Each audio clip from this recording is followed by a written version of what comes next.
Salut à tous, on se retrouve pour l'épisode 1485 du Zap Image. On commence aujourd'hui en ce 28 mai comme d'habitude avec quelques anniversaires. Tout d'abord, l'attaquant français Alexandre Lacazette fête aujourd'hui ses 30 ans. Bon anniversaire à l'ancien Lyonnais. Il y a aussi pas mal d'anniversaires de joueurs de Manchester City. Donc hier, il y avait déjà deux joueurs de City qui fêtaient leur anniversaire. Aymeric Laporte et Cancelo qui fêtaient 27 ans. Et aujourd'hui, il y a tout d'abord John Stone qui fête aujourd'hui ses 27 ans. Aussi le défenseur anglais. Il y a aussi un autre défenseur, Kyle Walker, qui fête aujourd'hui ses 31 ans, le défenseur droit bien sûr de Manchester City qui sera certainement titulaire demain pour cette finale de Ligue des Champions. Et pour finir, la pépite de Manchester City, un autre anglais, Phil Foden, qui fête aujourd'hui seulement ses 21 ans. Et regardez déjà son palmarès à seulement 21 ans. Déjà 3 premières ligues remportées, une FA Cup, 4 coupes de la Ligue anglaise et 2 Community Shield. Il n'a que 21 ans, Phil Foden lui aussi devrait être titulaire demain lors de la finale. Ensuite on va parler du match de barrage. C'était hier soir, Toulouse contre l'équipe de Nantes et Nantes. Après une sacrée option vu que les Nantais se sont imposés 2-1 du côté de Toulouse. Donc le match retour c'est dimanche prochain. Donc voilà, Nantes a très bien parti pour rester une saison de plus en Ligue 1. Donc Nantes prend une belle option dans ses barrages. Et Toulouse vient de concéder sa première défaite à domicile en compétition officielle depuis le 7 novembre 2020. Dernier, donc voilà, ça fait pas mal de mois qu'ils n'avaient pas perdu à domicile cette équipe de Toulouse, chose faite hier. Et on va parler d'un autre barrage, on va parler du barrage italien pour monter en Serie A. Et c'est Venise qui remporte les barrages de la Serie A et retourne dans l'élite 19 ans après sa dernière apparition. Donc voilà, retour de Venise en première division italienne. Ensuite, on va revenir quelques années en arrière, c'était exactement il y a 5 ans, jour pour jour en arrière, un 28 mai, et le Real Madrid remportait la 11e Ligue des Champions de son histoire. Une fois de plus, une finale remportée contre le voisin de l'Atlético. Donc une finale remportée au tir au but, donc 5-3 au tir au but face à l'Atlético. Donc c'était en 2016.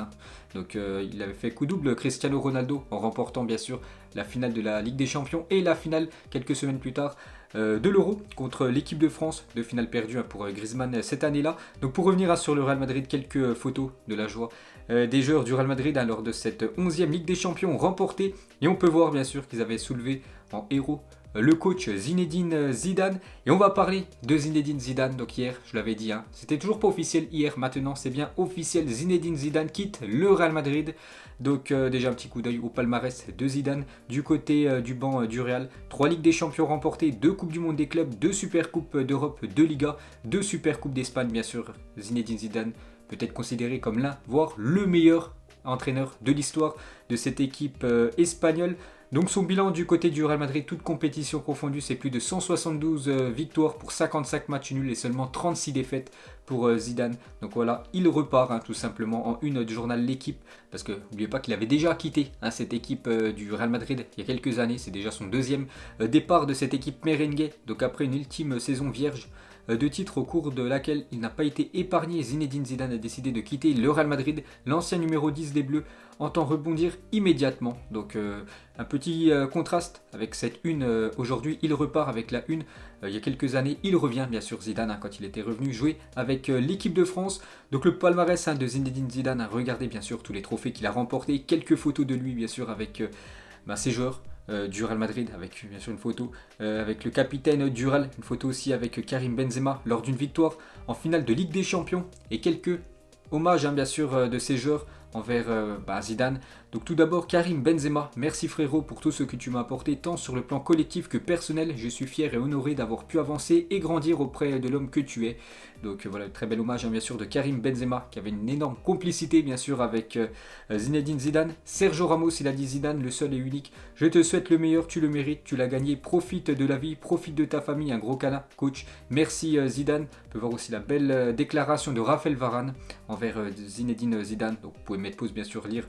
Voilà ce qu'a mis Raphaël Varane. La même chose pour Marcelo. Merci légende. Merci pour toutes ces années au Real Madrid.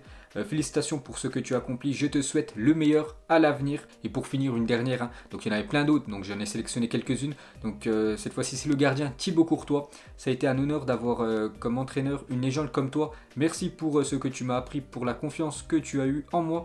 Et pour ce que l'on a gagné ensemble, Zidane, j'espère que nous nous reverrons. Je te souhaite le meilleur. Donc voilà, de très bel hommage bien sûr envers Zinedine Zidane. Donc que va faire Zizou dans le futur? Donc Zinedine Zidane aurait confié à ses adjoints qu'il ne souhaiterait pas prendre une année sabbatique. L'entraîneur français veut vite retrouver un banc de touche. Donc voilà les gars, Zidane ne chôme pas. Il veut directement retrouver une équipe, certainement, peut-être pas dans les prochains jours, mais certainement dans les futures semaines. Voilà, on connaîtra le futur club de Zidane, parce qu'actuellement on n'a aucune idée. Moi je le verrais bien entraîner en première ligue. Il y a pas mal de grosses équipes anglaises. Et bien sûr, il a les épaules pour aller coacher en Angleterre Zinedine Zidane. Et en Espagne, bien sûr, ça fait la une des journaux. Sportif espagnol, le départ de Zinedine Zidane. Donc la une du journal Marca, pas de précipitation pour choisir le successeur de Zidane. Voilà, en une de ce journal Marca. Et la une du journal AS, qui va succéder tout simplement à Zinedine Zidane sur le banc merengue, donc le grand favori. Donc actuellement c'est Antonio Conte, parce que le Real Madrid a démarré des discussions avec l'entourage d'Antonio Conte d'après Mohamed Bouafsi. Vous savez qu'Antonio Conte avant-hier, donc il a démissionné de son poste d'entraîneur de l'Inter Milan. Pourtant il a été sacré champion d'Italie, mais voilà, c'est le grand favori Antonio Conte. Pourtant depuis pas mal de jours on entendait Allegri, mais Allegri les gars devrait signer sur le banc de la Juventus dans les prochaines heures. Il succédera à Andrea Pirlo, limogé. Donc voilà, il y a pas mal de changements en tant qu'entraîneur du côté de la Serie A. Donc j'ai dit Conte peut-être du côté du Real Madrid, Allegri peut-être du côté de la Juventus. Donc du côté de l'Inter Milan, ça pourrait être Simone Inzaghi, actuellement l'entraîneur de la Lazio, et c'est officiel hier soir dans la soirée. Donc il a résilié son contrat. Donc voilà, il résilie son contrat avec la Lazio pour devenir certainement le futur entraîneur de l'Inter Milan. Donc la valse des entraîneurs en Serie A, Allegri, Juventus, Spalletti du côté de Naples certainement, Pirlo du côté de Sassuolo, l'ancien coach de la Juventus. Donc Inzaghi, je vous l'ai dit, du côté de l'Inter, Gattuso, lui c'est déjà officiel, du côté de la Fiorentina, et Italiano du côté de la Lazio pour remplacer Inzaghi. Ensuite on revient en France et on continue avec les entraîneurs, parce que aussi dans le championnat français il va y avoir pas mal de changements. Et tout d'abord, c'est Christophe Galtier a dit non à Lyon. Il a personnellement appelé Jean-Michel Aulas pour lui indiquer qu'il ne souhaitait pas devenir l'entraîneur de Lyon pour la prochaine saison, parce que normalement Christophe Galtier, ça devrait être officiel certainement dans les prochaines heures, devrait signer son contrat avec l'OGC Nice dans les prochaines heures, d'après Fabrizio Romano. Donc certainement dans la journée les gars, ça sera officiel. Galtier, futur entraîneur de cette équipe de Nice. Donc du coup, qui va devenir le futur entraîneur de Lyon, vu que Rudy Garcia, c'est officiel, quitte l'équipe. Donc Lyon s'intéresse désormais à Peter Bosz, donc l'entraîneur néerlandais, pour son poste d'entraîneur après avoir échoué dans la venue de Christophe Galtier. Donc c'est lui vraiment la cible numéro 1, et ça devrait être lui le futur coach de cette équipe de Lyon. Donc lui il a déjà coaché du côté de l'Ajax Amsterdam, du côté de Dortmund, et récemment du côté du Bayer Leverkusen. Donc ça devrait être Bosz, le futur entraîneur de l'Olympique lyonnais. Ensuite, on continue avec le mercato. On va parler nageur. Je vous avais dit qu'il allait signer dans cette équipe de l'AC Milan. Et c'est officiel. Mike Maignan quitte le LOSC et rejoint l'équipe de l'AC Milan en Italie. Voilà, c'est officiel. Donc, il a signé un contrat jusqu'en 2026. Donc, c'est un transfert aux alentours des 15 millions d'euros que récupère bien sûr cette équipe de Lille. Donc, Mike Maignan, bien sûr, sous ses nouvelles couleurs du côté de l'AC Milan. Donc, il va remplacer Donnarumma qui quittera l'équipe à la fin de son contrat au 30 juin 2021. Donc voilà une petite photo bien sûr de Mike Maignan du côté de l'AC Milan. Et on peut voir déjà à l'époque, il portait un survêt de l'AC Milan avec Adrien Rabiot. Il y a pas mal d'années, elle date cette photo. Et maintenant, il joue dans cette équipe. Et toujours avec ce club italien, donc l'AC Milan avec le Paris Saint-Germain. Donc une énorme info parce que Théo Hernandez a reçu une offre du Paris Saint-Germain. L'AC Milan n'est pas pour l'instant décidé à le laisser partir. Donc révélé par Bild, donc un journal sportif allemand. L'intérêt pour Théo Hernandez est réel. Il est la priorité du Paris Saint-Germain pour renforcer le flanc gauche de la défense selon Bild. Un accord de principe est proche d'être trouvé entre le club parisien et le joueur français. Ça pourrait être un transfert aux alentours des 40 millions d'euros. Théo Hernandez du côté du PSG en tant que défenseur gauche. Donc ça peut être très bien sûr. Même si Bernat, on sait que là, c'est un bon joueur, Juan Bernat. Mais Théo Hernandez, ça peut être l'avenir de cette équipe du Paris Saint-Germain. Donc moi je valide à 100% l'arrivée de Théo Hernandez. Donc déjà bon défensivement, il apporte énormément offensivement. Il a marqué beaucoup de buts, fait pas mal de passes décisives cette saison du côté de la Serie A. Donc ça peut être vraiment un atout de force pour le Paris Saint-Germain, affaire à suivre. Et sur l'autre côté, donc là c'est parfait pour le Paris Saint-Germain, les supporters du PSG vont apprécier, c'est Achraf Hakimi aurait été érigé en priorité pour le mercato du PSG selon le journal Le Parisien. C'est aussi la recrue en priorité pour cette équipe du PSG. Voilà, Hakimi, les gars, pourrait venir du côté du Paris Saint-Germain. Donc le PSG a bien ciblé le nom d'Achraf Hakimi pour sa quête d'un nouveau latéral droit. Le Marocain est aussi fortement intéressé par l'idée de rejoindre Paris.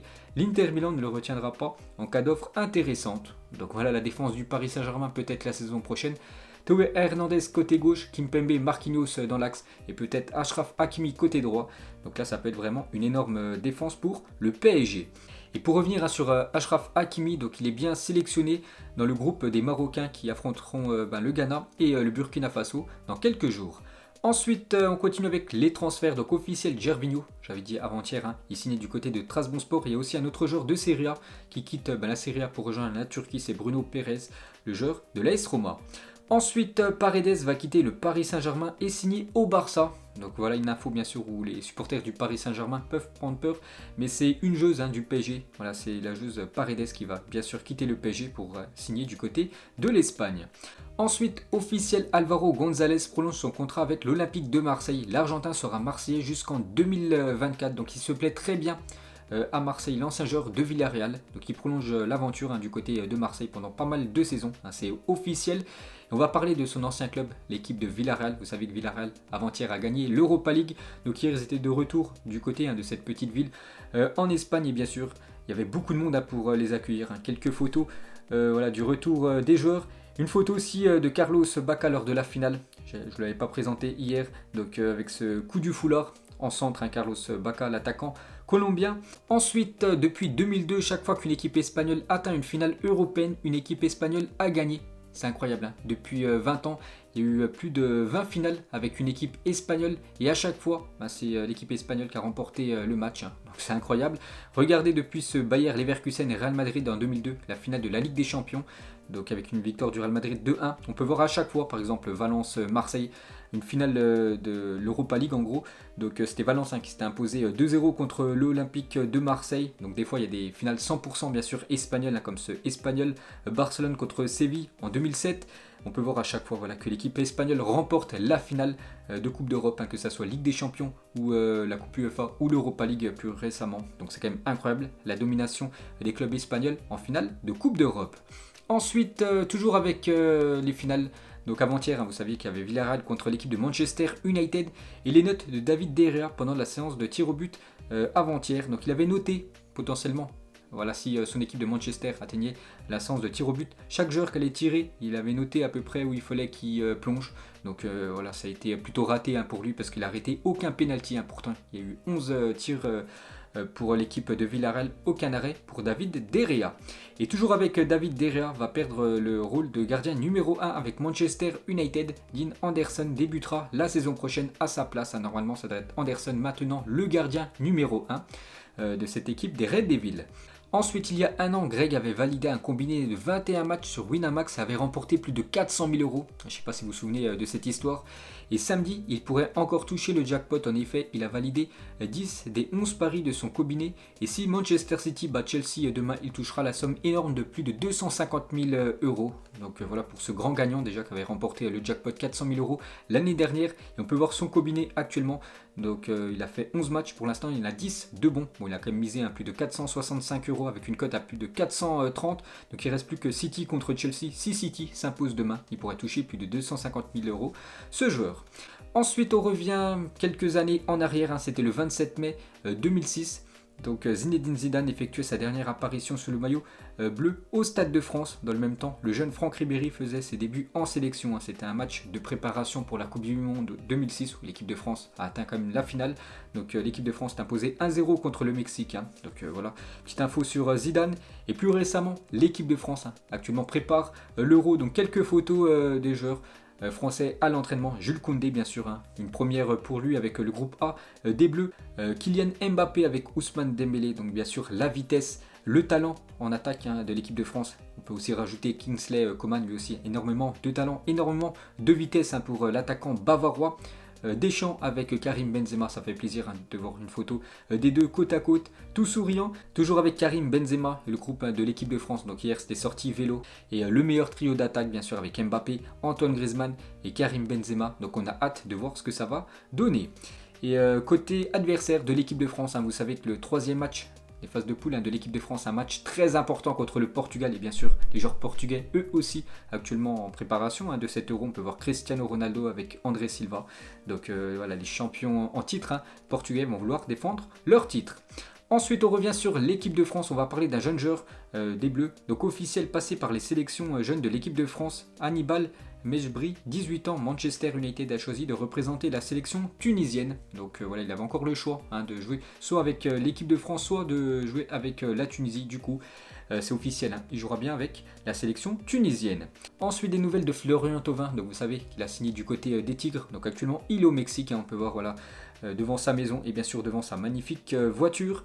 Ensuite, l'Auvergne, dernière région sans Ligue 1, donc nombre de saisons en première division française des clubs des régions dites historiques en France. Donc on peut voir bien sûr la carte de la France avec toutes les régions et on peut voir à chaque fois un numéro. Donc c'est simple, ce numéro veut dire le nombre de saisons passées par les clubs de la région en première division française. Donc où il y en a le plus, c'est dans le sud-est, plus de 244 saisons. Donc bien sûr on peut compter l'équipe de l'Olympique de Marseille, l'équipe de Nice et l'équipe de Monaco. Donc bien sûr ça fait beaucoup de saisons. Par exemple en Ile-de-France, le Paris Saint-Germain, il y a aussi des autres équipes d'Île-de-France qui ont déjà joué en Ligue 1, plus de 115 saisons, ou même dans le Rhône-Alpes, plus de 139 saisons avec l'équipe de Lyon et l'équipe de l'AS Saint-Etienne.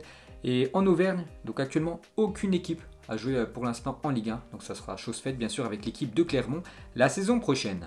Ensuite, le FC Metz dévoile son nouveau logo. Donc voilà les gars, le nouveau logo, c'est officiel de cette équipe du FC Metz. Ensuite, on revient pas mal d'années en arrière, c'était le 28 mai 1987, donc c'est marqué il y a 39 ans, mais c'est plutôt il y a 34 ans. Jour pour jour, Porto remportait la Ligue des Champions face au Bayern Munich en s'imposant 2-1. On peut voir les buteurs et un buteur algérien pour l'équipe de Porto. Donc Rabat Madjer avait réalisé un geste qui portera par la suite son nom, une Madjer bien sûr. Donc c'était il y a 34 ans, jour pour jour.